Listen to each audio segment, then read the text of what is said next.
साथियों नमस्कार। कल की न्यूज साथियों सबने सुनी है। साथियों नमस्कार। सबसे पहले L1 के साथियों को मैं बधाई देता हूं कि उनके पदों के लिए वित्तीय स्वीकृति मिल गई। साथियों आपका कठिनाई लेवल कम नहीं हुआ था क्योंकि आप लोग साथ में नहीं आए थे, तो आपका पद बढ़ गए क्योंकि साथियों आप कहीं ना कहीं दिल से साथियों सच्चे थे। पिछली भर्ती में भी आपके साथ अच्छा हुआ, उससे पिछली वाली में भी अच्छा हुआ और साथियों इसमें भी अच्छा हुआ। इसके लिए आप लोगों को दिवाली का तोहफा मिला है और मैं हार्दिक बधाई देता हूं। साथियों आप लोगों के दिमाग में L1 वालों के ये आ रहा है कि यदि L2 वाले अपने पदों की मांग करेंगे तो हमारे पद तो कम हो जाएंगे। साथियों ये नहीं होगा क्योंकि पहले केवल घोषणा थी, अब वित्तीय स्वीकृति मिल चुकी है। आप निश्चित रहे, आपके जो पद जो आपने कल देखे हैं उतने ही रहने वाले हैं L1 वालों के लिए। रही बात विशेष शिक्षकों की, साथियों शुरू से विशेष शिक्षक के साथी जो संघर्ष कर रहे हैं उन्होंने देखा होगा L2 की तरफ से मैं उनके साथ था, बराबर से हमने उनका साथ दिया है क्योंकि पिछली कई वैकेंसियों में उनके पद ही नहीं आते थे। इस बार पद आए हैं। साथियों स्कूलों में जो विशेष शिक्षकों की जो इंतजार करते हैं ना नन्हे मुन्ने बच्चे, उनके लिए वो भी जरूरी था, आत्मीयता के साथ जरूरी था, स्वार्थ छोड़िए। उनके पद आए हैं, उसके लिए उनको मैं हार्दिक बधाई देता हूँ। लेकिन साथियों विशेष शिक्षक वाले और L1 वाले अपनी अपनी आत्मा से पूछना, क्या L2 के अपने भाई नहीं है? पिछले वैकेंसी में क्या मिला? कुछ नहीं मिला। साथियों 4 साल हो गए। वो बहनी जो अपने परिवार को छोड़कर तैयारी करती है, वो भाई जो कल से साथियों उनकी दिवाली नहीं, उनका तो दिवाला निकल गया।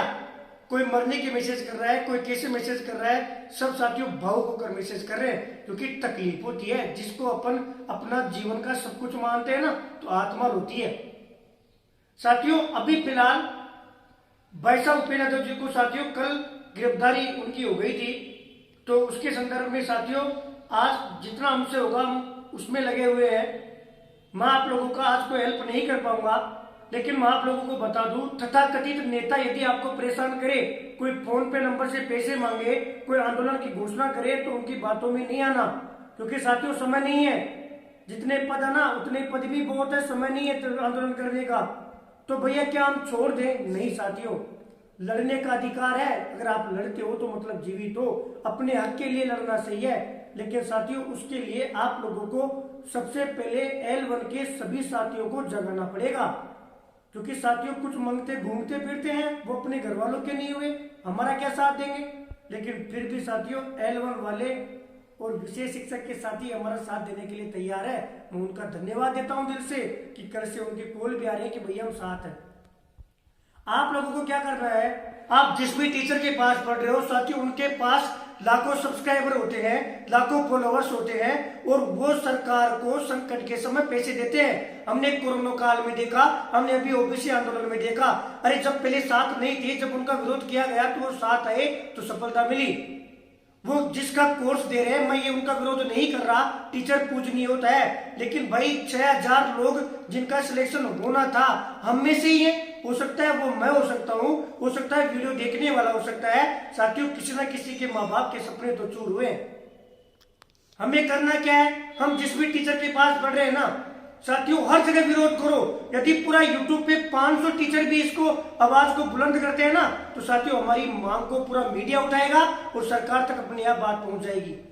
जब 2-2, 10-10, 20-20 लाख बड़ी बड़ी कोचिंग के साथियों वहां देती है ना, तो साथियों कहीं ना कहीं तो संबंध होगा, कहीं ना कहीं तो रिश्ता होगा। बात हमारी है, हमारे एक की है, हमें एकजुट होना पड़ेगा। एकजुट ये नहीं कि आपको बाहर आकर कोई काम करना पड़ेगा। मैं आपकी पढ़ाई को डिस्टर्ब नहीं कर रहा, आपको भटका नहीं रहा, मैं आपको एज ए भाई सही रास्ता दिखा रहा हूँ। जिस भी टीचर से पढ़ रहे हो रिक्वेस्ट करो कि सर हमारी मांग को उठाओ। जिस भी बड़ी बड़ी कोचिंगों में आप पढ़ते हो उनको बोलो कि हमने कोर्स के पैसे दिए, आपने 4 साल से हमसे पैसे लिए, लेकिन उसके बावजूद भी आज हमारे साथ गलत हुआ है, तो आप आवाज उठाओ। जिस प्रकार ओबीसी से आता हूं, उन लोगों ने आवाज उठाई, पहले तो नहीं उठाई, जब हमने विरोध किया तो आवाज उठाई, तो हमें सफलता मिली। कोरोना काल में उन लोगों ने कोचिंगों में सरकार को पैसे दिए, वो अपनी आवाज उठाकर कोचिंग वाले साथियों उनके पास हर चीज है, आर्थिक रूप से भी मजबूत है साथियों, सामाजिक रूप से भी मजबूत है और राजनीतिक रूप से भी मजबूत है। हम केवल और केवल बेरोजगार है, हम लड़ेंगे तो साथियों दबा दिए जाएंगे, जैसे गुजरात में दबा दिए गए। आप लोगों से हाथ जोड़कर निवेदन है, इधर उधर का नहीं सोचे। सरकार भगवान होती है, सरकार ही सब कुछ है, जो करेगी वो सरकार करेगी।